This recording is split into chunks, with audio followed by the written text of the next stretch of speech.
Bonjour à tous, bienvenue sur le podcast de Time for Human.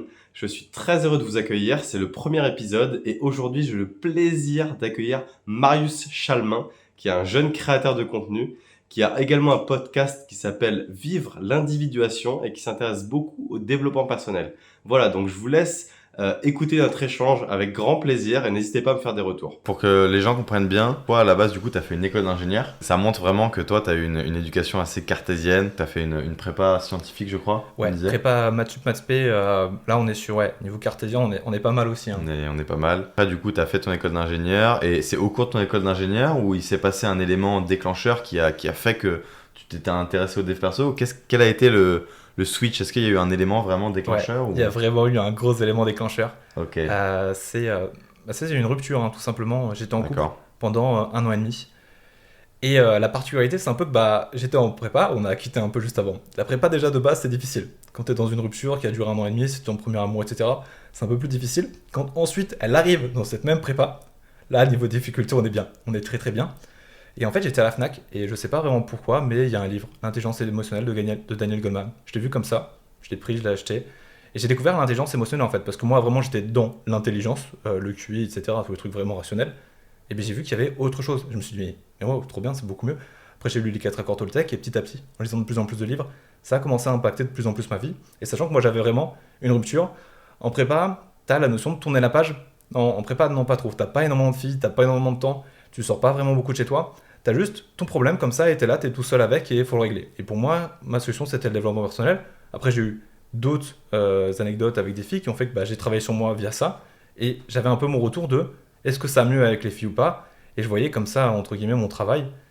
Et après, il y a eu un grand truc. Quand j'arrivais en école d'ingé, j'ai fini ma prépa déjà, ça fait déjà un peu de temps de travail. En école d'ingé, bâtiment, je fais mon premier stage et je me rends compte que non, le bâtiment c'est mort. À niveau C'est humain, pas ton truc. justement, ouais, ils sont pas trop là niveau humain, tu vois. Ouais, effectivement, ouais. Voilà. Et je me suis dit non, ça va pas être possible, ça va pas marcher. Je peux pas communiquer juste en criant. Il y a d'autres façons de communiquer, c'est ça que je veux voir. Et je me suis rendu compte, intéressé de plus en plus à l'entrepreneuriat. J'avais une association qui s'appelle Genius. C'est un réseau d'entrepreneurs. Moi, je m'étais investi dedans. J'ai découvert l'entrepreneuriat justement. Et je commençais à créer des trucs, tu vois.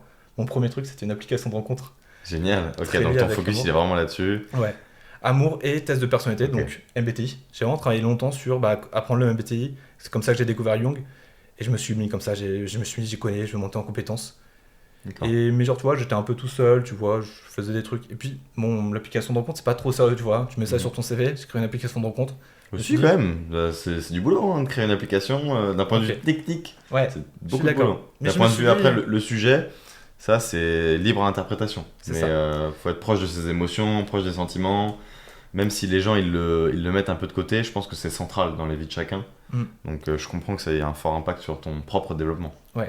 Mais tu vois, j'étais un peu avec l'univers de la Startup Nation, que tu connais bien. Startup Et Nation. du coup, j'étais en mode vraiment, je veux quelque chose de grand, tu vois. Et Mhm. genre, mon premier projet, c'était vraiment dingo. C'était genre un bracelet qui allait récupérer tes émotions en direct. Comme ça, les gens Wow. allaient voir leurs émotions. Ok. Quelqu'un de rationnel, tu vois, il voit son émotion, il voit des trucs qui changent, il va voir l'affect, il va voir qu'il y a vraiment un impact, quoi. Je me suis dit, vas-y, je vais faire ça, on se lance, on se lance. Et j'ai réussi à chauffer des gens et tout, tu vois. On commençait à taffer sur quelque chose. Et petit à petit, tu vois, le projet a évolué. Après, il y avait des NFT. Mhm. Parce que vraiment, le Web3, on en a déjà parlé. C'est Mhm. incroyable, il y a une idéologie derrière et tout. Bien sûr. Et vraiment, on m'y a fait plein de trucs. Et à un moment donné, vraiment, je me lance comme ça, hop, entrepreneuriat, Startup Nation et tout. Grand truc, un truc incroyable. Et bon, à un moment donné, il faut poster, tu vois. Quand Bien t'es sûr. là, comme ça, je veux dire, et tout, poster sur les réseaux, mettre des trucs sur TikTok et tout, LinkedIn. Le grand saut dans le vide, le fameux. Ouais, c'est ça, exactement. Et je voyais justement un coach, mon coach Romain Drouet, qui parlait sur LinkedIn et tout. Et je me disais, bon, c'est difficile, il faut que je me fasse aider. Donc on commence à discuter de plus en plus, tu vois, à un moment donné, il me coach. Et là, vraiment, on a soulevé plein de trucs, tu vois, genre on a tapé dans l'inconscient, plein de blocages qui ont été enlevés. Genre, après la première séance, tu vois, j'arrivais à poster sans souci, tu vois, genre je me sentais différent. Super. Gros big up à Romain qui Ouais, et t'a enlevé vraiment. tes barrières mentales quoi, dès le premier Exactement. coaching. Et ouais, vraiment, pour moi, c'était une expérience incroyable. Et c'était assez proche parce que ma startup, tu vois, émotion et tout, on était Mhm. proches, tu vois, quand même. Ça partait sur une formation, il y avait un truc. Mais je me suis dit, mais en fait, moi, ce que je veux faire, c'est ça, c'est le coaching. Allez hop. Mhm. En plus, il s'avérait que la startup, tu vois, j'étais avec des gens, bon, c'est toujours un peu compliqué l'entrepreneuriat au début. Hein. Donc, à un moment donné, je me suis dit, non, je vais faire ça, je vais devenir coach, c'est plus simple. Ça me plaît le plus tout de suite. Et il y avait un aspect où, genre, à travers ma startup, je voulais griller des étapes. Je voulais prendre des raccourcis, je voulais aller plus vite, je voulais aller plus loin. Je me suis dit non. En fait, en créant des TikTok, tu vois aussi que petit à petit, bah, tu montes en compétences, mais genre c'est trop bien. Et genre t'as des gens qui te soutiennent, qui sont en mode oh, tu fais tes vidéos mieux qu'avant et tout, tu arrives à faire ça Mhm. maintenant. Et genre t'es là, mais trop T'évolues. bien, tu montes, t'évolues petit à petit à ton rythme et genre c'est beaucoup plus agréable pour tout le monde. Je me suis dit bah c'est ça que je veux faire coach mindset. Hop, startup, en pause, on arrête. Ok, donc c'est à ce moment-là que tu as vraiment fait la transition entre ok, j'arrête là, j'ai Ouais. fini l'école d'ingénieur, j'ai trouvé ce qui m'intéresse, c'est le dev perso, faire de la création de contenu, faire du coaching. Et après, c'est comme ça que tu as commencé à savoir pourquoi tu entreprends, comment et quels sont tes objectifs en vérité. Ouais, Et, c'est ça. et quels sont-ils maintenant, du coup, après que tu as eu cette période un peu de recherche de toi-même, etc. Et ben en fait, mon projet a beaucoup changé, mais globalement, mes objectifs, pas tant que ça. Il y a toujours quelque chose qui m'a touché et que moi, je veux partager au plus grand nombre. En fait, je veux que les gens se rendent compte que globalement, tout ce qui est rationnel, tout ce qui est matérialisme, l'argent, etc., ok, c'est concret et tout. Mais c'est pas ça qui va te rendre heureux. Ce qui rend heureux, c'est les émotions, tu vois. Et moi, je veux vraiment partager tout ce qui m'a Complètement touché. d'accord avec toi. Je te rejoins à 100%. Je pense que les gens négligent un peu trop cet aspect-là de leur vie, l'aspect émotionnel, l'aspect qui dirige. On est des êtres qui sommes irrationnels de nature. Donc, on croit être rationnel, mais on est irrationnel. On prend une décision de manière rationnelle, on fait nos choix, etc. Et je pense que tu as touché quelque chose, et c'est pour ça que d'ailleurs, je trouve que tu es déjà pas mal suivi. Ta communauté grandit de jour en jour. Mm. Félicitations d'ailleurs au passage.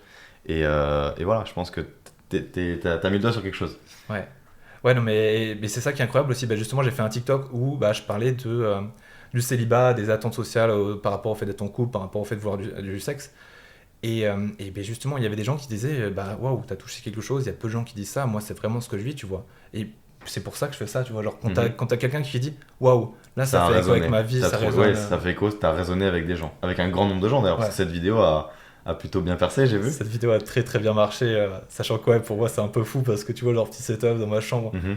Genre, il y a de la progression entre le contenu et la qualité des vidéos. J'ai pas mal travaillé la qualité des vidéos, mais globalement, je me suis rendu compte que bah, ce qui compte, c'est juste en Le fait ce que tu sujet, dis, à quel bien point tu sûr. résonnes avec les gens. Il n'y a pas besoin de faire compliqué en fait. Faut juste que ce que tu dis, ça soit vrai, ça vienne du cœur et puis ça marche. Ça vient du cœur. Quand tu connectes, tu peux connecter avec un grand nombre de personnes, même si tu as un téléphone tout cassé, avec un setup tout pété, un micro nul. Ce qui compte, c'est vraiment ce que tu dis, que ça vient du cœur. Et là, je pense que tu as touché un grand nombre de personnes. Je crois qu'elle a fait, je sais pas, 300 000 vues la vidéo. Un Ouais, truc comme ça. je crois qu'on doit être à Parce- 370 000, mais Ouais. sachant que je crois la vidéo elle date de 12 septembre Mhm. et elle fait toujours des vues actuellement, elle est toujours Ouais, en train mais de c'est tourner, bien. tourner.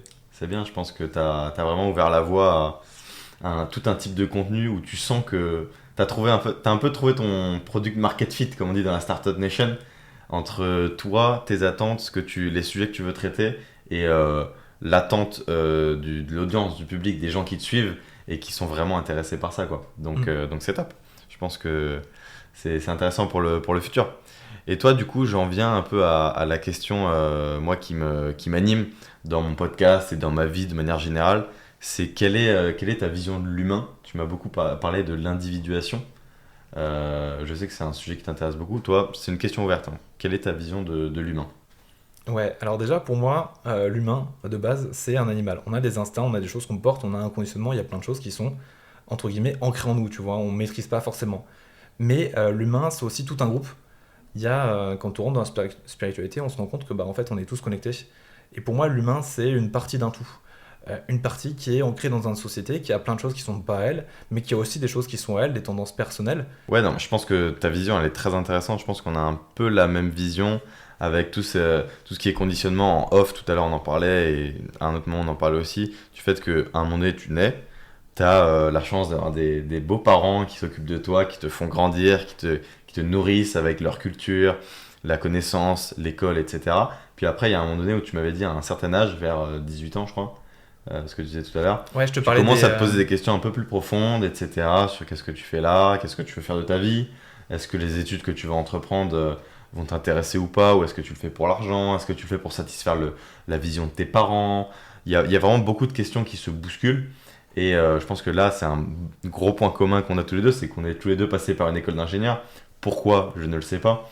Moi, dans ma vie, il y a beaucoup de scientifiques, etc. Toi, c'est une question que je peux te poser. Pourquoi tu t'es retrouvé en école d'ingénieur? Est-ce que c'était quelque chose de voulu? Est-ce que c'est tes parents qui t'y ont poussé? Est-ce que c'est toi qui savais que tu avais un gros attrait pour les sciences? Enfin, Je pense que c'était que j'avais une tendance naturelle. Moi, j'ai besoin de. En fait, j'ai besoin de connaissances, j'ai besoin de mettre les choses dans un cadre, j'ai besoin de créer des programmes avant pour pouvoir traiter la situation qui arrive. Et du coup, les sciences, pour moi, c'était un peu la solution parfaite. C'était censé tout traiter, tout comprendre, tout expliquer, et du coup me donner les réponses que je devais faire, qu'est-ce qui était la solution parfaite, Mhm. toute la notion de perfection aussi qui est très intéressante dans le développement personnel. Ouais. Et du coup, pour moi, j'avais toute cette tendance que je retrouvais dans la science, mais en creusant dans la science, je me suis aussi rendu compte que non, en fait, la science, elle comprend rien du tout. Ouais. Le comportement humain, c'est bien plus complexe que ça. Et notamment, dans une relation, tu te rends compte que le comportement humain, déjà, il y a deux personnes, c'est compliqué. Il y a plein de choses, qui gravitent, qui fait que ça marche pas forcément. Et ouais, la science, elle explique pas du tout ça. C'est pas la science qui va t'aider à avoir une bonne relation. Et en se rendant compte de tout ça, je me suis dit, ouais, moi, il faut, justement, je vais aller vers cette autre chose. Mais de base, j'avais cet attrait pour la science, mais c'est juste que je l'ai dépassé, on va dire. C'est hyper intéressant ton approche parce que moi j'avais un peu la même approche sur l'approche du monde, hein, tout simplement sur comment tu vois le monde, quel est ton prisme, quel est ton angle. Et moi c'était beaucoup les sciences, la physique, les lois qui régissent l'univers, etc. Et puis après, plus j'ai avancé dans ma vie et plus je me suis rendu compte que en fait on n'y comprenait rien, on est complètement irrationnel et nous les humains on fait nos choix, pas comme un problème mathématique, mais plutôt comme je sais pas moi, quelque chose qui n'a rien à voir avec ça, quoi. Un animal, quoi, un animal que tu ferais dans la nature. Donc c'est vrai que la transition en termes de logique de pensée, pour moi, a été assez logique. Et je pense que tu as un peu eu le même cheminement de pensée qui t'a amené à ça. Et puis ta vie personnelle, comme tu dis, une rupture, quelque chose qui te touche toi dans ton cœur, dans ton sein, et qui t'amène à te poser des questions. Ouais. Et du coup, j'aimerais que tu nous dises un peu comment t'en es arrivé à ces réflexions-là, du développement personnel, et après de la spiritualité. Je te laisse un peu expliquer un peu plus. Ouais, j'aimerais rebondir sur ce que tu as dit parce qu'il y avait un aspect qui m'a particulièrement intéressé. Cet intérêt, justement, qui pour toi, une suite logique. Moi, il y a une difficulté que j'ai rencontrée quand même, c'est l'entourage.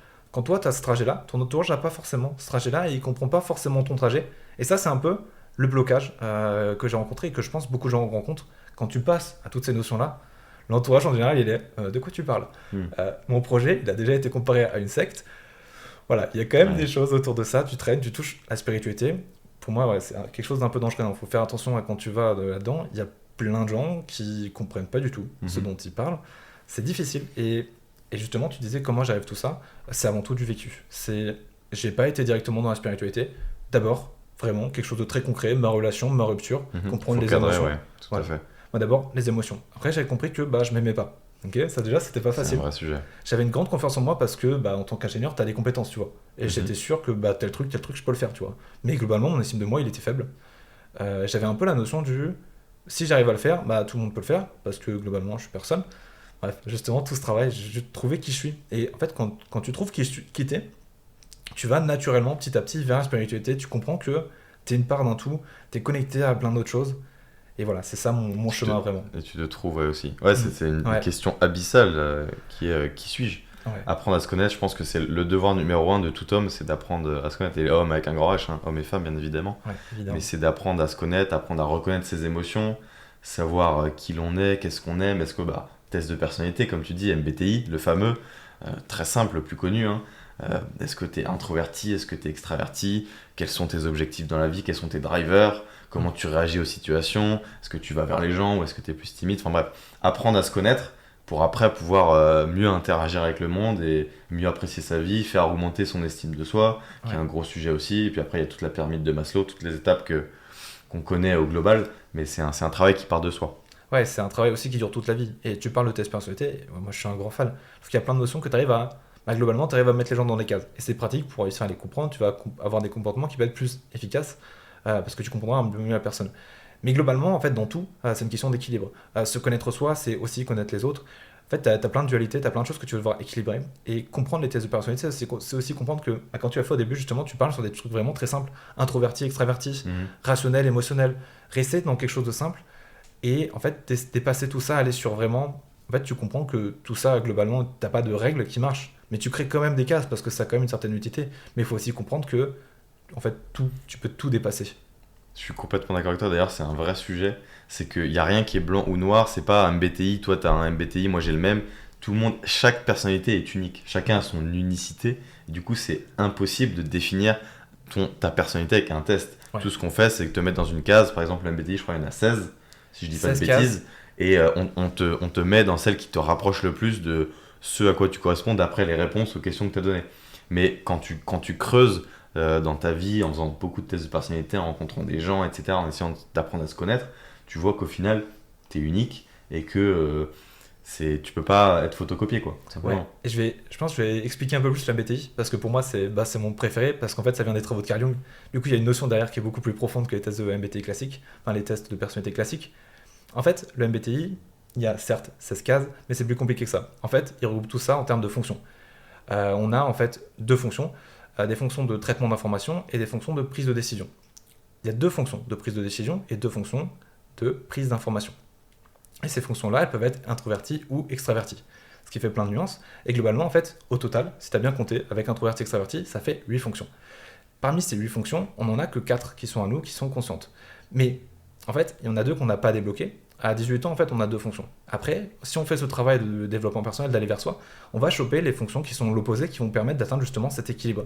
Et donc le MBTI, ou plutôt les travaux de Jung, vont donner un peu une direction de là où aller. Par exemple, tu sais que si tu es rationnel, bah, tu vas justement aller chercher ce côté émotionnel. Moi, justement, comme je t'ai dit, je suis très rationnel. Et mon grand travail, c'est de travailler ma fonction, ma dernière fonction, qui est la fonction émotionnelle, mais c'est une fonction émotionnelle extravertie. C'est un peu jouer le miroir, reconnaître les émotions des autres, un peu les considérer dans sa décision et un peu les imiter aussi.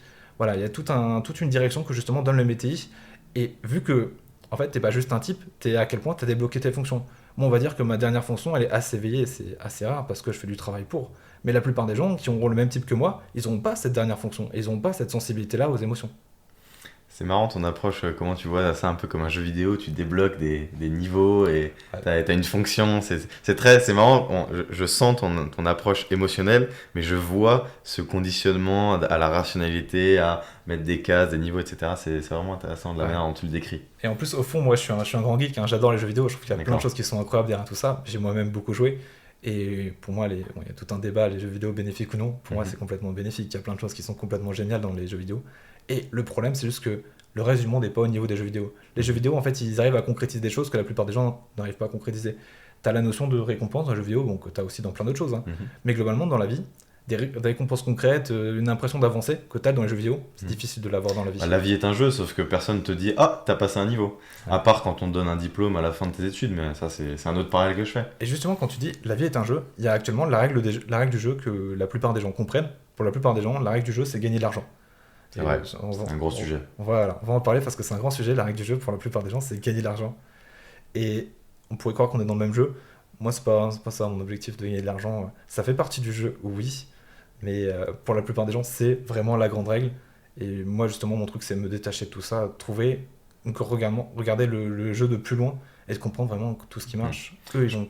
Complètement. Je pense que je te rejoins là-dessus et c'est pour ça qu'on s'entend bien et que je t'ai invité chez moi pour tourner un podcast. C'est qu'aussi, je pense que quand tu as réussi à dépasser cette règle qui est commun à tous les humains sur Terre, hein, sans argent, on est d'accord, on s'entend bien, on ne survit pas. Tu en as besoin pour vivre, tu en as besoin pour manger, pour faire tout ce que tu veux.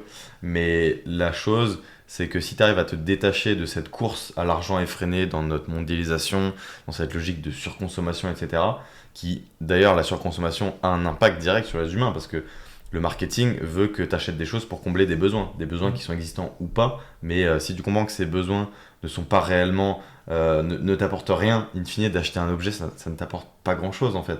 Et je pense que tout le dev perso, il est là, c'est que les gens qui se rapprochent de ça, ils comprennent que le vrai jeu, il n'est pas là-dessus. Le vrai jeu, il est sur les émotions, sur comment tu te sens, sur comment tu avances dans ta vie, comment tu interagis avec les autres et comment tu te sens en fait. Et tout ça, ça n'a rien à voir avec l'argent. Ouais. Et je pense que c'est aussi pour ça que peut-être nous on est jeunes, c'est intéressant de voir qu'on a atteint ces réflexions-là assez jeunes, mais la plupart des gens, ça prend un certain moment avant qu'ils comprennent qu'il y a des questions beaucoup plus profondes dans la vie que simplement combien tu gagnes, qu'est-ce que tu peux faire, quelle est ta place dans la société, quelle est ta puissance entre guillemets, dans ce jeu de pouvoir et de statut social permanent qu'est l'Occident et même le monde entier, j'ai envie de dire. Et c'est vrai que quand tu sors un peu de ce sujet-là, tu peux rentrer dans des questions beaucoup plus profondes, beaucoup plus intéressantes, et arriver sur des notions d'épanouissement ou sur des notions de, voilà, limite philosophique sur qu'est-ce qu'on fait là, qu'est-ce que tu veux faire de ta vie.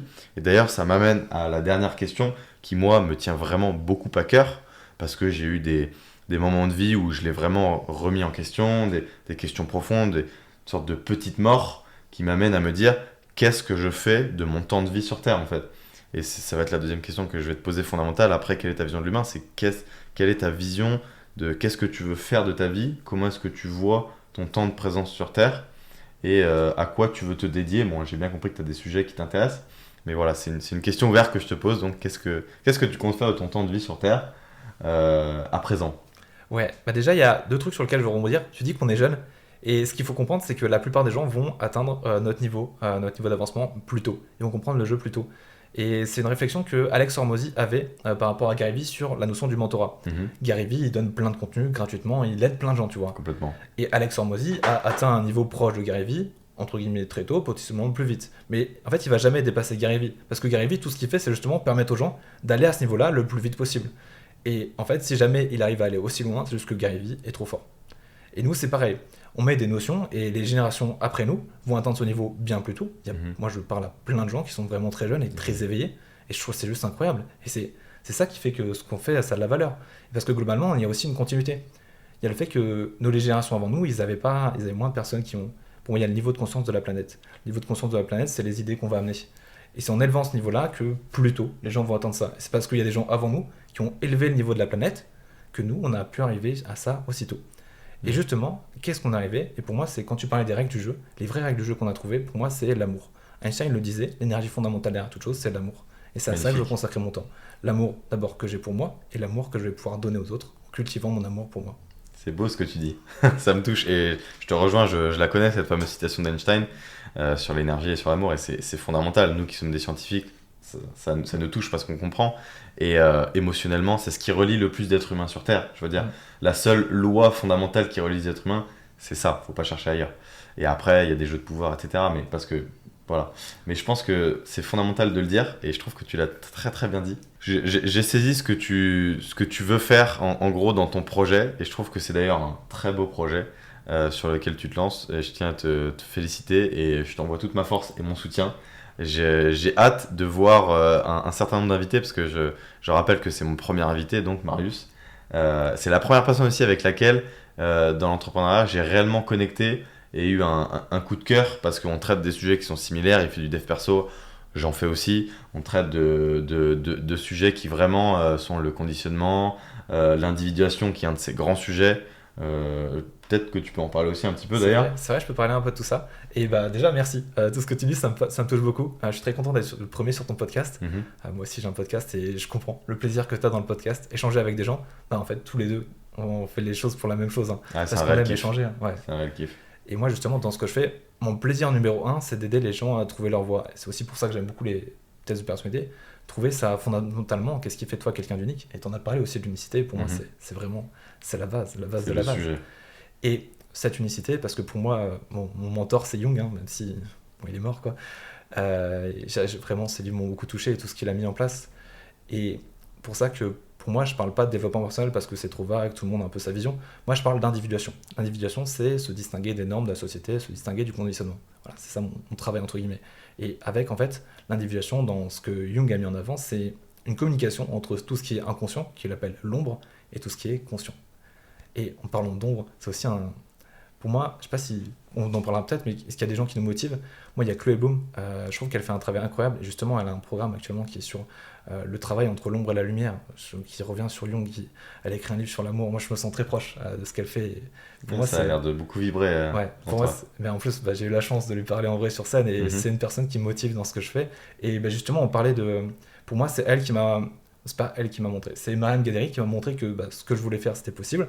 Et elle aussi, elle m'a montré, elle me montre, c'est des personnes comme ça qui montrent la voie, pour moi j'appelle ça des guides, et je trouve que c'est super important, et c'est ce que j'ai envie d'être pour d'autres personnes. C'est beau ce que tu dis. Et big up à Mariam, que je connais aussi et que j'inviterai peut-être un jour dans le podcast, qui est pareil dans le développement personnel et est très attaché à ces sujets-là, tout ce qui part du cœur, etc. Elle est très sensible aussi, c'est quelqu'un d'hyper sensible, elle a écrit un bouquin là-dessus. Et ouais, je pense que c'est important d'avoir cette connexion à son subconscient, comme tu dis, parce que quand on reste en surface, c'est pas évident de comprendre qu'il y a des choses qui viennent de bien plus profond. On n'est pas des êtres rationnels, on est vraiment des êtres irrationnels. Et surtout que toi, tu as fait de la vente, et quand en fait tu fais du marketing, tu comprends que quand tu vends à quelqu'un, tu vas pas vendre à son côté rationnel, tu t'en fous. Tu vas toucher des émotions, tu vas toucher des trucs que lui-même il comprend pas, parce que vu qu'il comprend pas, il va pas pouvoir, entre guillemets, se convaincre de pas acheter ça. tu vas toucher quelque chose que lui il comprend pas et qui va influencer sa décision sans même qu'il le sache, donc c'est tout parfait. C'est ce qu'on appelle la manipulation, d'ailleurs, ni Oui, plus ni oui, moins, bah Cialdini, etc. Je pense que les gens le savent, hein, mais Mm. il y a le dark side de la force, c'est que les gens qui comprennent bien la psychologie humaine peuvent très bien manipuler des gens, manipuler des foules, et c'est d'ailleurs pour ça que, comme tu disais, il y a des gens qui pensent qu'il y a ce côté sectaire, Ouais. mais bon, il faut arriver à se détacher de ça, être factuel, et donner des conseils aux gens, non pas pour les manipuler ou pour vendre, d'ailleurs c'est un côté du développement personnel, moi, qui me fait mal au cœur quand je vois qu'il y a des gens Ouais. qui en font un réel business, qui passent leur temps à faire des formations, pas forcément qualitatives, qui n'aident pas forcément les gens en profondeur, mais juste pour eux tirer du bénéfice monétaire, ce qui est dommage. Moi, je suis pas du tout dans cette démarche-là. Toi non plus, je le sens. Donc voilà, je pense que c'est important de comprendre pourquoi on fait les choses, pourquoi on creuse dans ces sujets-là, et que c'est pour apporter de la valeur et pas pour tirer, nous, des bénéfices. Donc, ouais. C'est surtout qu'en faisant ce travail de communiquer avec son inconscient, on va justement pouvoir passer à travers cette manipulation parce que eux ils parlent à notre inconscient, nous aussi. Et du coup, on est capable de. Moi, quand quelqu'un essaie de manipuler, je le vois. Et il y a des personnes qui sont très très douées pour manipuler, je le vois, qui font des programmes qui sont certainement très bons, qui ont certainement de bonnes intentions. Mais moi, ça me bloque. Essayer de manipuler. Et pour moi, le plus important, c'est de faire un choix. Et il y a une notion Un aussi choix de. conscient, ouais. Ouais, et on va revenir sur les tests de personnalité. Que ça soit HPI, que ça soit ton type, etc. Il y a plein de notions comme ça, HPI, hypersensible. Il y a plein de gens qui disent non, tu peux pas choisir d'être HPI, etc. Ok, moi je suis pas d'accord. Parce que si jamais ça fait écho avec toi, en fait tu fais un choix. Tu fais le choix de te dire moi je suis HPI, ok. Mais vu que tu as fait ce choix-là, tu sais aussi que tu peux reprendre ton choix. Tu peux dire moi je suis pas HPI. Tu peux dire que cette personne a dit qu'elle est HPI, ça veut dire ça? Non, moi j'ai choisi d'être HPI, j'ai pas choisi d'être ça. Alors que tu as certaines personnes, le docteur leur dit tiens hop, étiquette sur ton front, t'es HPI. C'est terrible ça. Et là ils sont enfermés, ils ont pas pris le choix, on leur a dit t'es comme ça. Et eux, ils le croient, le docteur, parce que le docteur, il a fait des Position études, d'autorité, quelqu'un- voilà, c'est bien ça. sûr. Et, ok, le docteur a dit que je suis comme ça, alors je suis comme ça. Non. Alors que la personne qui a HPI de son choix, elle comprend qu'elle est séparée de tout ça. Parce que tout ça, ça vient d'un choix. Quand tu as fait un choix, tu peux décider de ne pas faire ce choix-là. Le plus important, c'est de faire un choix. Je suis d'accord avec toi. Et je pense que pour revenir sur ce que tu disais qui me touche beaucoup, je pense que souvent les humains, et nous particulièrement en France avec notre conditionnement, etc., on écoute beaucoup les gens en position d'autorité sur nous, c'est normal, pendant les études, pendant l'adolescence, etc. Et on les écoute. Donc s'ils nous disent tu es comme ci, tu es comme ça, fais ci, fais ça, bah forcément on rentre dans le moule. Mais à un moment donné, quand on a atteint la maturité intellectuelle, physique, etc., l'indépendance financière, on peut se rebeller contre tout ça et se dire ok, les étiquettes qui ont été posées sur mon front, je peux les enlever comme je veux et me redéfinir comme je le souhaite, qui je veux être en fait, pas qui je suis actuellement ou comment les gens me perçoivent, mais qui je veux être et avancer dans cette direction-là. Et c'est aussi ça le pouvoir de l'entrepreneuriat, d'exprimer son unicité pour aller vers le monde et se définir comme bon te semble toi. Ouais, et l'autorité, c'est vraiment quelque chose de super important. Et dans mon business, j'ai beaucoup été confronté à ça. Parce que globalement, pour certaines personnes, j'ai cette étiquette d'ingénieur. J'ai de l'autorité en tant qu'ingénieur. Mais en tant que coach mindset, qu'est-ce que j'ai fait, quoi? Mhm. Et du coup, bah, justement, j'ai dû prouver tout ça. Prouver que, parce que j'ai fait un travail sur moi, ça ne compte pas forcément dans des diplômes, mais j'ai entre guillemets la légitimité, l'autorité, parce que je l'ai Crédibilité, ouais, vécu. bien sûr. Voilà. Et pour moi, en fait, quand tu entreprends, tu apprends aussi à te séparer justement de toutes ces normes, comprendre que les diplômes, ok, c'est un diplôme. Je sais pas si moi à l'école, je vois plein de personnes qui ont travaillé avec moi. Ok, ça va pas forcément dire qu'ils sont bien, je considère qu'ils n'ont pas du tout la même valeur que moi. Il y a des points où ils vont être meilleurs, des points où je vais être meilleur. Même parmi des gens qui vont rester justement sur faire de l'ingénierie, qui vont rester dans le domaine du bâtiment, ça n'a rien à voir. J'ai un pote qui fait de la finance, j'ai un pote qui est vraiment conducteur de chantier, tu vois. Voilà, ça n'a rien à voir. Et chacun a son chemin, chacun sa voie après. Voilà, c'est ça. Et actuellement, tu es en mode, t'as un diplôme, le docteur il a fait tel truc. Ouais, mais non, parce qu'en fait, il apprend des trucs à l'école. Mais après, genre, le vécu, c'est le plus important, ce que tu incarnes. Et en mindset, tu as cette notion que tout est lié en fait. Pour moi, que ce soit vie personnelle, vie professionnelle, ta relation avec les autres. C'est un continuum. Tout ça, mais voilà, tout est lié. Et du coup, en travaillant sur soi, tu vas travailler quelque chose qui va être bénéfique pour ton business, tu vas travailler plein de choses. Et il y a personne qui va être, et surtout quand on parle de l'identité, il y a personne qui va être légitime à dire toi t'es ça. Non, ça c'est pas possible. Ça marche pas comme ça. Quand on parle de toi, quand on parle de ressenti, quand on parle de quitter, t'es la personne qui est la plus légitime. C'est tout. C'est toi qui fais figure d'autorité. Ce que les autres te disent, ok, c'est bien, ça peut potentiellement t'aider, tu peux essayer. Mais c'est toi qui as toujours raison. T'as forcément raison par rapport à toi-même. Parce que c'est toi qui dirige ta vie. Voilà, c'est ça. Parce que chacun a sa propre vie. Chacun est responsable et acteur de sa propre vie. Et c'est ça. Et dans les mangas, t'as la notion de qui est le main caractère. Et dans ta vie, t'es forcément le personnage principal. Ça peut être personne d'autre, ça n'a aucun sens. Si tu vis pas ta vie, personne d'autre va la vivre. Donc vis-la.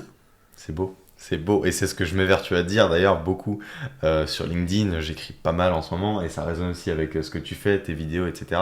C'est de dire aux gens, et c'est un peu notre message, même si on a deux angles d'approche un peu différents et des expériences, des vécus différents, c'est de dire chacun a sa vie, chacun doit être lui-même, ne pas se comparer aux autres, se comparer à soi-même, son évolution, et avancer en fait.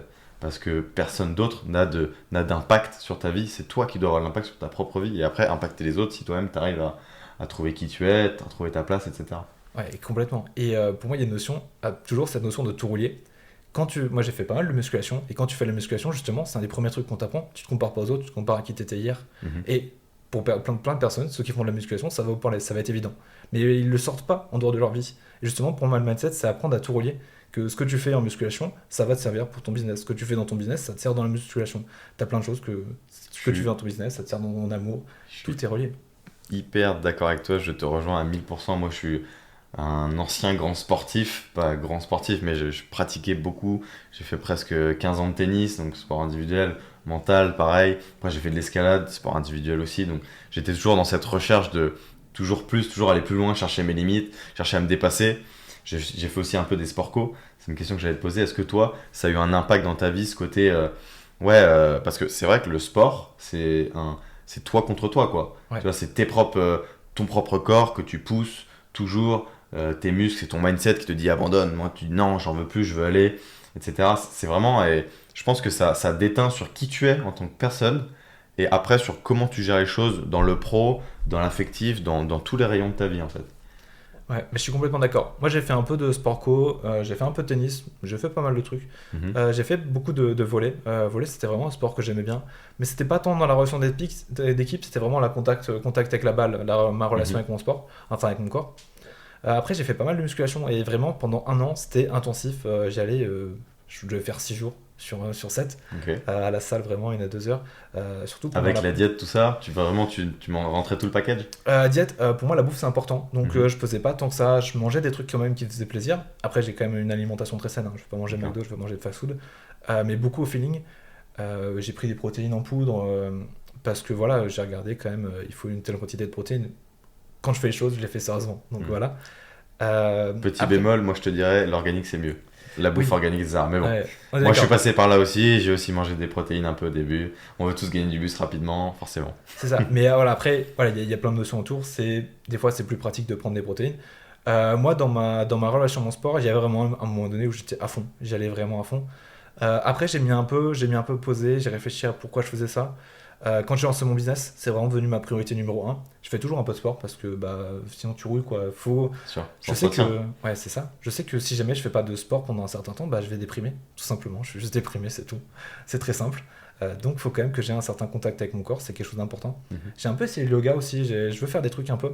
Mais pour l'instant, vraiment, priorité sur le business. Et bon, j'ai un peu un problème avec. Je suis un peu trop sur mon business, tu vois. Donc voilà, un équilibre qui va venir petit à petit. Pour moi, le sport, c'est sûr que c'est quelque chose d'important. Actuellement, c'est pas assez important dans ma vie, mais ça va l'être. C'est une vraie question, ça d'ailleurs que j'avais pas prévu de te poser, mais est-ce que tu as un bon équilibre de vie, entre guillemets, entre. Tu disais que tu étais beaucoup sur ton business en ce moment, moi c'est une question qui m'anime aussi. Au début de l'année, j'étais beaucoup sur mon entreprise. Là, j'essaie de step back un peu plus. Là, tu vois, la semaine dernière, j'étais en retraite spirituelle, je prends du temps pour moi.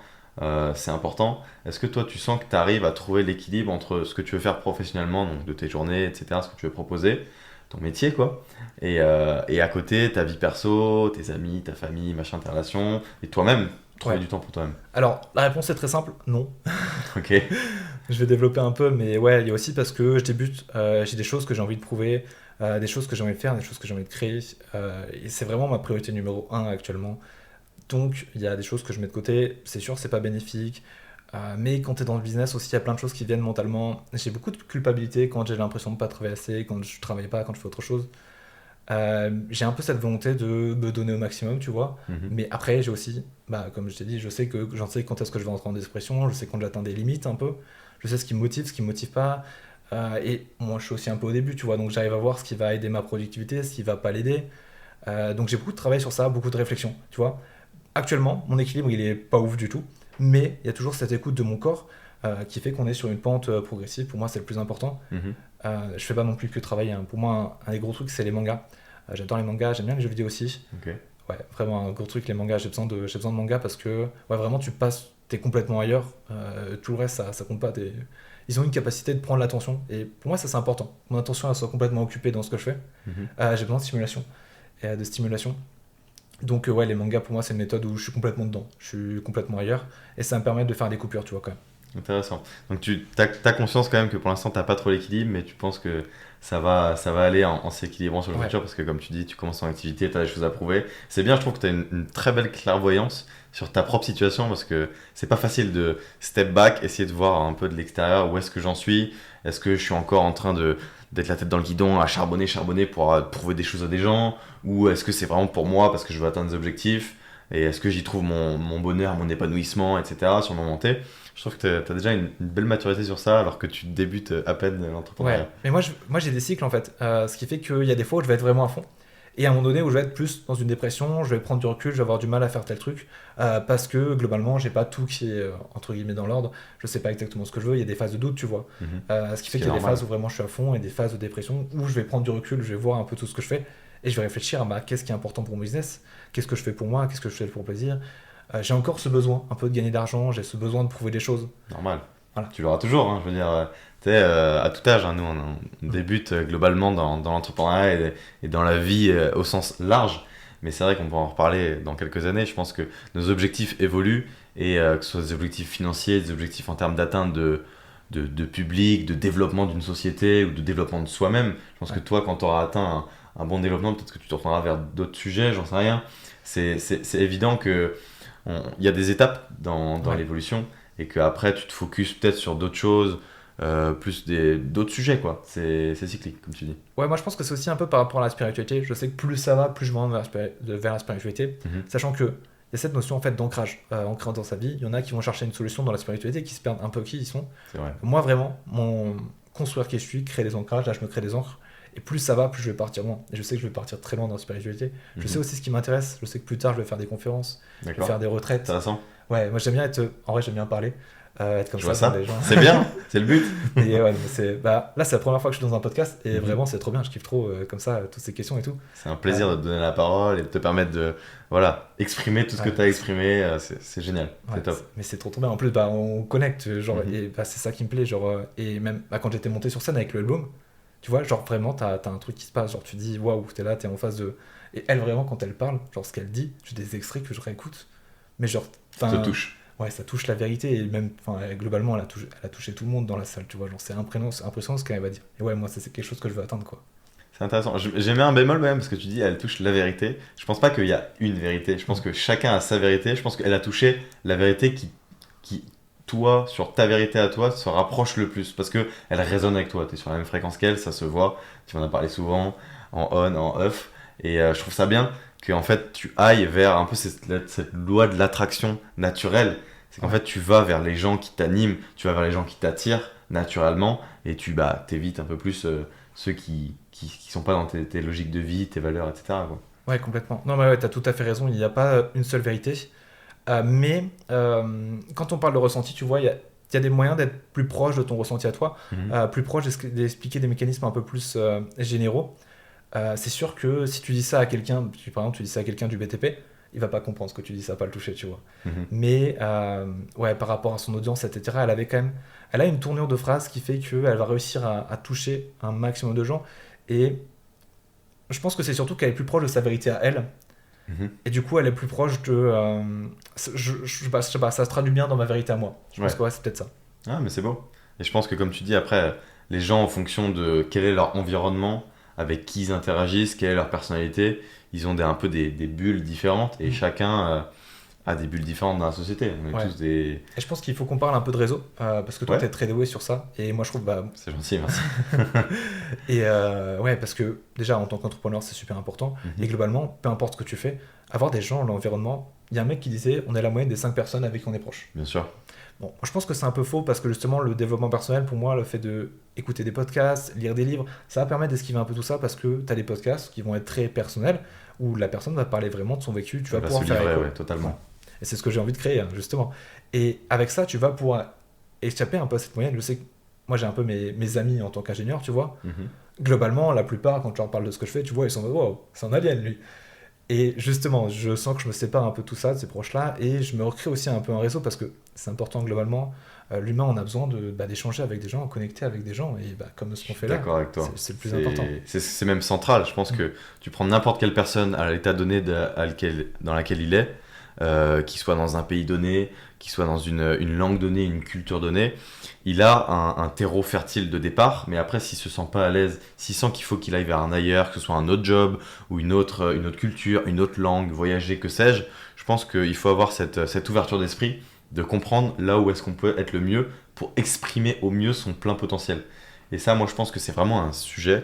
J'ai passé du temps, moi, en introspection profonde quand je suis parti en Asie en sac à dos pendant presque 6 mois. Et je pense que chacun, ça devrait presque être une obligation de le faire, Ouais. que d'apprendre à se connaître pour après pouvoir mieux aller vers son épanouissement personnel et sa place dans la société, etc. Et ce qui nous avance aussi sur la spiritualité, et c'est ce que tu l'as dit juste avant, c'est toi, tu sais déjà vers quoi tu vas tendre, et c'est pour ça que tu mets des ancrages pour après pouvoir mieux aller chercher vers ce qui t'intéresse en fait. Et ça c'est beau, je trouve. Ouais, et ouais, les gens peuvent complètement être des ancrages. Je sais que quand je vais être. En fait, quand t'es avec. Moi, ce que je me suis rendu compte, j'étais en Espagne, Mhm. et t'es dans un environnement complètement différent. Et il y a des moments où j'ai besoin d'être tout seul, parce que bon, je suis comme ça, moi j'ai besoin d'être tout seul. Et j'allais tout seul dans la ville, et t'es complètement imprégné différemment, tu vois, t'as une ouverture beaucoup plus grande, et tu vas te laisser imprégner beaucoup plus. Alors que quand t'es avec tes amis, en vrai, t'as les attentes de tes Mhm. amis, t'as ton environnement qui reste le même, et du coup, tu restes quitté. Alors que si jamais tu te sépares justement de tes amis, tu vas t'ouvrir à d'autres choses, à un nouvel environnement. Tu vas laisser des choses entrer qu'ils ne rentreraient pas autrement. Tu vas exprimer des choses que tu n'exprimerais pas. Et justement, voir un peu tout ça, il y a la notion de. Bon, t'en as qui disent est-ce qu'on choisit ses amis ou pas. T'as des gens que t'as des affinités, que t'as créé, t'as un lien que t'as créé, ok, que tu vas potentiellement garder toute ta vie. T'as des youtubeurs qui ont une vie totalement différente, qui ont gardé leurs amis, leurs amis de départ, leurs amis d'enfance. Bon, ça, je trouve ça incroyable, tu vois. Moi, c'est pas forcément quelque chose que j'ai réussi à faire. Ok. Je crée un peu des nouveaux liens parce que bon, j'ai aussi ce sentiment de changer beaucoup, mais ça reste quelque chose d'important de créer des nouveaux liens qui vont comprendre qui je suis. Je suis d'accord. Et maintenant, je suis très difficile Je te quand je crée rejoins. des nouveaux liens. Bah, t'es exigeant, c'est normal. Ouais, Parce c'est que normal. plus tu avances en âge, plus tu as de la maturité, plus tu vois un peu les affinités que tu as avec les gens. Et je pense que c'est normal. Moi, tu vois, j'ai des amis d'enfance qui voient mon changement, qui voient tout ça. Et j'ai des nouveaux liens qui se créent. C'est pareil, des nouvelles personnes comme toi, comme plein d'autres entrepreneurs qui m'inspirent, qui me donnent envie d'aller explorer des nouveaux sujets, etc. Échanger, machin, de dépenser du temps, ce qui est le plus précieux au passage. Et voilà. Et je voulais rebondir aussi sur ce que tu disais sur le voyage. Je trouve que c'est très très vrai ce que tu dis. Moi, j'ai énormément évolué. Je pense que le plus gros gap en termes de développement personnel que j'ai pu faire, que j'ai fait, c'était quand je suis parti seul, en sac à dos, en Asie. Parce que là, tu es confronté à toi-même, au quotidien, tout le temps. Donc, t'as pas un t'as pas un ami, t'as pas un membre de ta famille, t'as pas quelqu'un, un compagnon de voyage, à qui tu dis oh bah qu'est-ce qu'on fait aujourd'hui, qu'est-ce qu'on mange, où est-ce qu'on va, qu'est-ce qu'on visite. Non, t'es tout seul, t'es confronté à tes propres décisions, tes propres choix, et c'est là que t'en apprends vraiment sur toi-même. Qu'est-ce que tu aimes, qu'est-ce que tu veux faire, comment tu veux dépenser ton temps, avec qui tu veux interagir. Bref, tout un tas de questions qui te font aller dans tes retranchements. Et je trouve que c'est le meilleur exercice qui soit pour pouvoir évoluer en fait, en tant que personne, tout simplement. Ouais, après, il y a aussi le fait que c'est un exercice vraiment difficile. Je trouve que c'est pour C'est ça que dur, ça a de la ouais. valeur. Ça peut être très dur. Ouais, partir en voyage en solo, genre, vraiment, faut pas forcément le jeter comme ça dedans, tu vois. Ouais, je le conseille pas à tout le monde. Je pense que c'est Ouais. une étape, c'est l'étape ultime en fait. C'est que si tu te sens bien, il faut pas souffrir de solitude, il faut pouvoir quand même un peu aller vers les gens, parce que les gens ne viendront pas forcément vers toi. Il faut aussi que tu fasses le travail d'aller vers les gens. Donc si t'es pas extraverti de nature, moi ce qui est mon cas, je suis extraverti de nature, donc c'est assez simple. Mais c'est pas donné à tout le monde de pouvoir partir comme ça en sac à dos 6 mois à l'étranger et de se dire que tout va bien se passer. Ouais. Non, c'est une aventure à part entière. C'est une aventure à l'intérieur de soi-même et à l'extérieur, si je puis dire, avec les interactions avec les autres. Ouais, il y a plein de choses que tu as préparées en amont, et notamment le fait que de se dire que. J'étais prêt, tout voilà. simplement. Et ouais, il y a aussi je crois que tu en parlais un peu de la notion de comprendre que tout va bien se passer, cette Ouais. vivre dans l'abondance. Des gens qui sont inquiets de nature, La je crois qu'ils confiance. disent. Voilà, c'est ça. Comprendre que dans la spiritualité, il y a une notion que l'univers, ce qui fait tout ça, c'est pour notre bien. C'est pas facile d'accepter cette réalité, mais quand tu la vis, en vrai, c'est l'optimisme, mais poussé à vraiment son paroxysme, que tout ce qui nous arrive, c'est pour notre bien. C'est vraiment quelque chose qu'il faut vivre. Même les faut choses comprendre. négatives. D'ailleurs, Ouais. et je te rejoins là-dessus parce que moi, comme tu sais, il m'est arrivé quelques mésaventures et j'ai fini en prison en Asie. J'en suis sorti, vous inquiétez pas, tout va bien.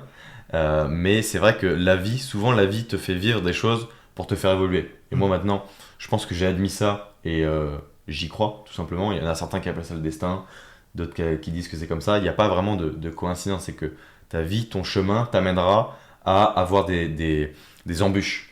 Donc tu vas devoir les passer et ça va te faire grandir, que ce soit des trucs positifs, des trucs négatifs. Et je pense que c'est important Ouais, et j'irais même, d'accepter cette notion-là. L'acceptation et la confiance du chemin. ouais, et j'irais même sur tous les négatifs. Par exemple, moi j'ai eu une rupture. Globalement, la rupture, on peut croire que c'est quelque chose de négatif. Si cette rupture, elle n'était pas arrivée, je pense que ma vie actuellement, elle serait nulle. Elle me plairait pas.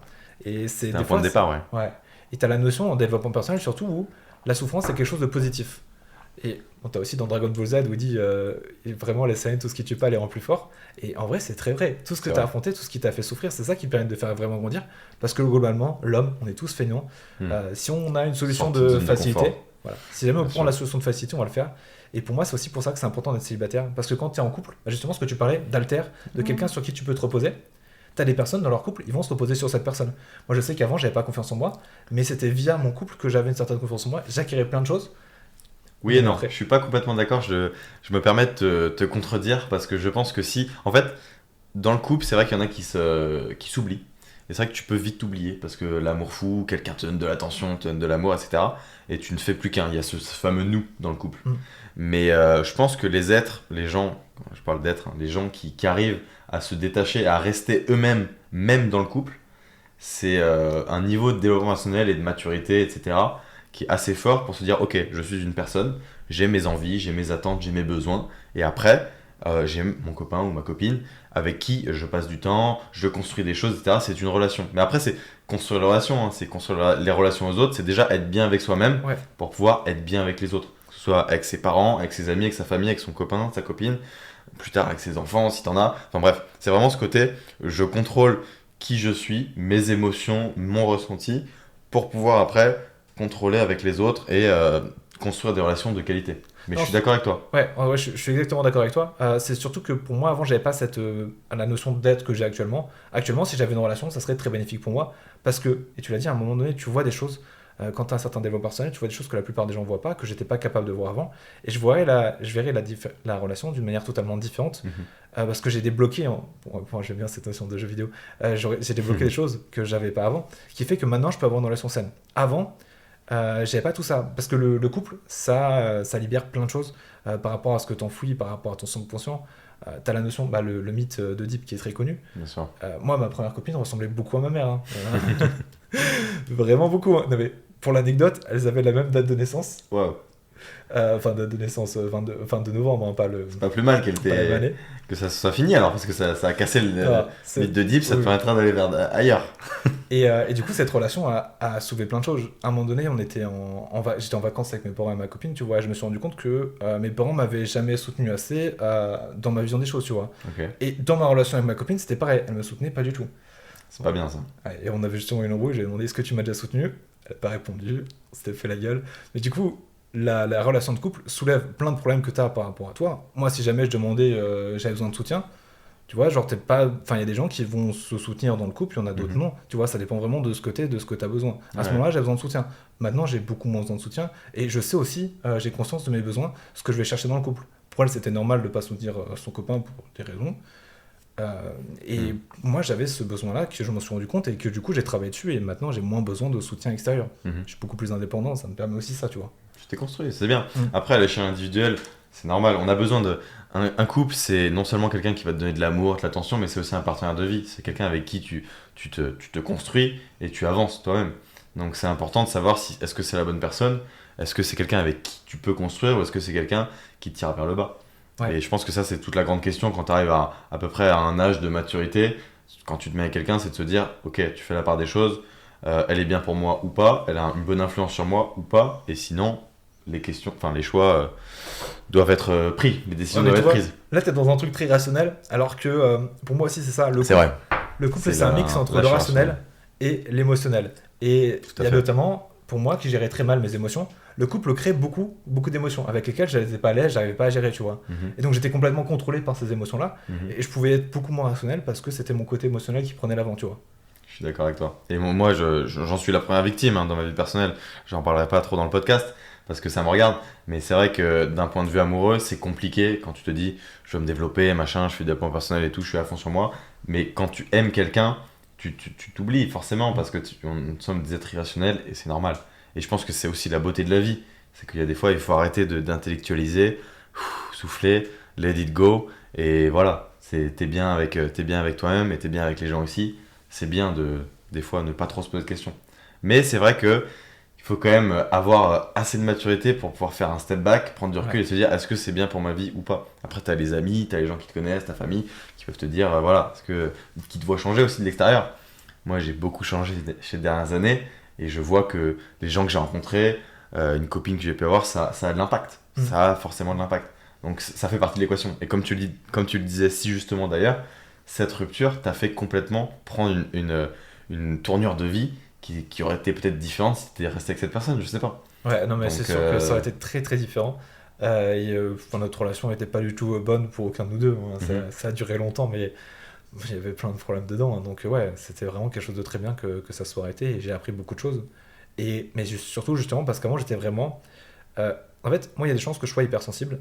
Je me dis hypersensible parce que ça résonne avec moi. Je pense que tu l'es. Je le suis en tout cas et je pressens et je sens que je pense que tu l'es. Ok. Mais du coup, ouais, je pense que ça va faire écho peut-être. Jusqu'à 17 ans, jusqu'à mon couple, en fait, vu que j'étais hypersensible, j'avais les émotions que dans le débordement parce que je les contrôlais mal, parce que je suis quelqu'un de rationnel. Et du coup, pour moi, les émotions, c'était quelque chose qui prend le contrôle. J'étais tout le temps. En fait, je contrôlais complètement mes émotions parce que justement, j'avais peur qu'elles prennent le contrôle. Mais en fait, je vois les émotions comme un courant qui nous traverse. Et du coup, je construisais des barrages. Sauf qu'à un moment donné, voilà, le courant il passe, cette émotion elle passe, et à un moment donné, elle casse le barrage. C'est là qu'il y a ce qu'on appelle un débordement émotionnel, l'émotion prend le contrôle. Et moi, du coup, je construisais des grands barrages, et le seul moment où je voyais l'émotion, c'était quand elle prenait le contrôle. Du coup, je voyais les émotions comme quelque chose de très négatif, et ma relation m'a notamment appris que les émotions, ça peut être positif. Bien sûr, tout à fait. Et du coup, ouais, j'ai beaucoup travaillé sur ma relation avec mes émotions, et avant, du coup, j'ai bloqué complètement, je bloquais toute une part de ma vie que j'ai donné de la place. Je pense que tout est là, comme tu dis. Quand un être humain arrive à comprendre que tout ce qu'il fait, c'est émotionnel, il rentre dans un autre paradigme. Parce que s'il comprend quelles sont ses émotions, comment les regarder, comment les ressentir, comment les accepter, c'est là qu'il commence à être plus en contrôle sur sa vie.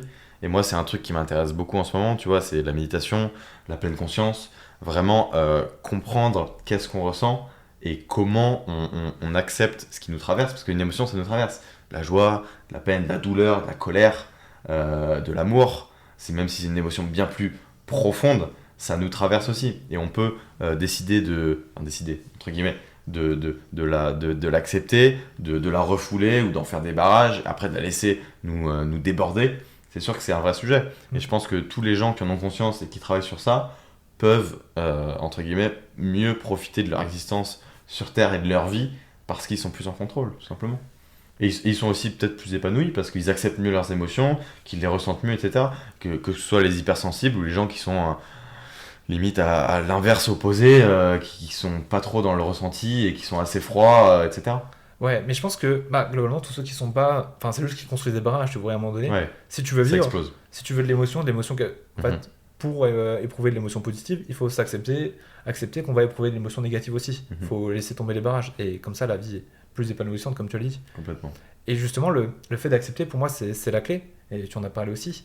Et il faut aussi accepter qu'il y a plein de choses qu'on ne maîtrise pas. Il y a des choses qui ont lieu, qui sont comme ça. Moi, j'ai découvert un truc ce matin. Je sais que j'aime pas du tout les réveils. Mais ce qui se passe du coup, c'est que je les aime tellement pas que je me réveille toujours avant mon réveil. Mais genre, ce qui s'est passé, c'est que ce matin, j'ai mis un réveil à 6h30, ce qui est du coup complètement hors de mes habitudes. Hein. Moi, d'habitude, je me réveille pas à cette heure-là. Et je me suis quand même réveillé 3 minutes avant mon réveil. Ça, c'est beau, parce que ton subconscient a fait en sorte que.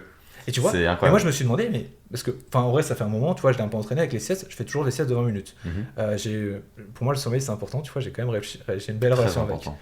Et du coup, je me suis dit, quand même, comment est-ce que mon subconscient il va savoir quels signaux il va récupérer? Comment il peut savoir qu'il est 6h27?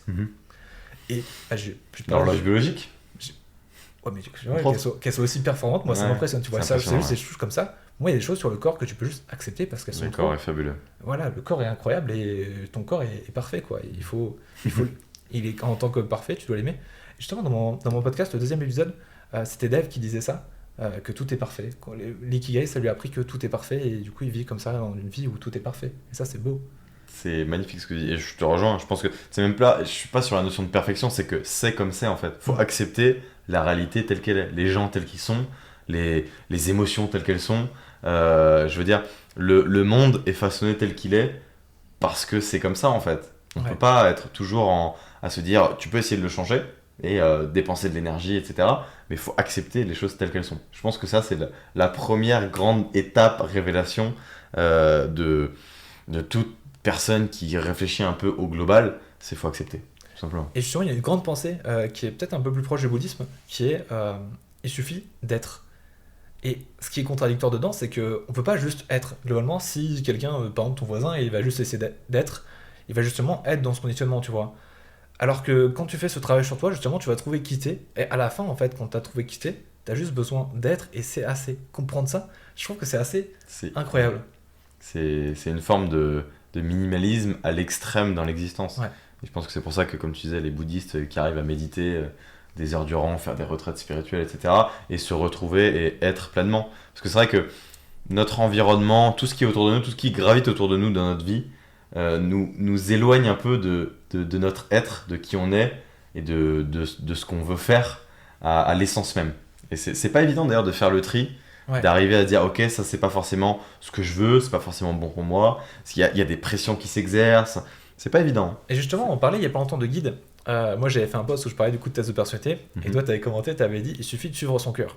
Et justement, Tout à c'est ça fait. la grande difficulté. En soi, oui, il suffit de Ce suivre à son quoi tu cœur. m'avais dit, il n'y a pas de carte ou il n'y a pas de... Je t'avais dit que c'était pas facile. Ouais. Oui, c'est vrai, mais c'est pas facile. Et justement, ouais, Mhm. suivre son cœur, bah, une personne qui va être assez éveillée, on va dire, pour elle, ça va être super simple. Ça fait partie de toute sa vie. Ouais. Toute sa vie, elle suit son cœur. Tu dis ça à un ingénieur du bâtiment, suivre ton cœur, C'est parce qu'ils s'écoutent pas. et tu vas Parce que, ouais. comprendre. Hein. Ouais. Et du coup, c'est pour ça que moi, j'utilise, pour moi, j'ai des boussoles, j'ai mes émotions, le MBTI, l'individuation, Mhm. Carl Jung, j'ai des boussoles, j'ai aussi mon cœur. Il y a plein de trucs à apprendre à écouter pour trouver qui on est et petit à petit. Et aussi, bah, justement, quand on parlait des vérités, actuellement, suivre son cœur, pour moi, c'est pas la seule vérité, tu vois, c'est pas Mhm. ça va pas suffire. Pour certaines personnes, ça va suffire, c'est leur vérité à eux. Et voilà, c'est un équilibre à trouver en vrai. Je suis complètement d'accord avec toi et je pense que tout l'enjeu de vivre pleinement en tant qu'être humain, c'est accepter, comme tu dis, ses émotions et se rapprocher du cœur. Moi, il y a un truc qui m'a beaucoup touché, que Greg, c'est un gars, que je sais pas si tu le connais, que j'avais partagé un TEDx qu'il a fait sur arrêter de courir après le bonheur et pourquoi cette course au bonheur, ça nous en rend pas heureux en fait. Et il a posté une story sur Insta où il disait le chemin le plus court de la recherche spirituelle, c'est le chemin du cerveau au cœur. Et j'ai trouvé ça magnifique parce que, en fait, c'est du rationnel à l'irrationnel. C'est de comprendre cette sorte de ce dont on a conscience tout le temps quand on réfléchit à ce dont on n'a pas conscience, ce qui vient de notre cœur, ce qui vient de notre intuition, ce qui vient de notre côté irrationnel et qui est beaucoup plus puissant en fait, qui nous manage, qui nous dirige 1000 fois plus que notre cerveau. Mais ça, il faut le comprendre, il faut l'accepter et il faut écouter les signaux comme tu dis. Nos émotions, c'est les plus grands signaux. Nos ressentis à l'intérieur, c'est pas pour rien qu'on dit que le deuxième cerveau, il est dans les guts, dans l'intestin. C'est réel, hein, ça a été prouvé. C'est que ça vient de quand quelqu'un a le ventre tout noué, que le stress, il te contrôle, c'est parce que t'es pas bien, que tu te sens pas bien. Et il y a des endroits, il y a des énergies, tu sens, le corps, il sent tout ça. Et après, il t'envoie des signaux, soit tu l'écoutes pas. Et après, voilà. Et justement, sur le chemin, j'écoutais le livre de Joe Dispenza, Become Mhm. Supernatural, et il disait le cerveau sait, non, le cerveau pense et le cœur sait. Et c'est exactement ce que j'essayais de dire. C'est très très bien résumé. Et, Magnifique. mais ouais, justement, pour moi, ce qui est important, c'est quand tu vas. En fait, il y a un équilibre entre le fait de chercher à construire, chercher quelque chose, et se chercher soi. Un équilibre entre l'action et la réflexion aussi, évidemment. Mhm. Mais globalement, à un moment donné, il faut qu'à un moment donné, tu dises moi, je veux ressembler à ça. Tu vas chercher quelque chose, tu vas chercher des objectifs pour être extérieur. Et ce qui va se passer, c'est aussi que tu vas t'en rapprocher. Et en t'en rapprochant, tu vas apprendre. Normalement, tu vas apprendre à écouter ton corps. Tu vas avoir d'autres vérités qui vont arriver. Et là, ça va juste être. Et en soi, en général, c'est des vérités tellement fortes. Quand tu as une vérité du cœur, t'as pas de doute. Moi, il Pas de doute. y a des choses, quand on me dit que, bah, par exemple, que tout le monde est connecté, j'ai pas de doute. C'est mon cœur qui me le dit, tu vois. Mhm. Des vérités comme ça, alors que tu as des fois où tu entends des trucs scientifiques qui n'ont pas forcément te toucher. Ok, pour moi, les vérités scientifiques, tu as plein de choses.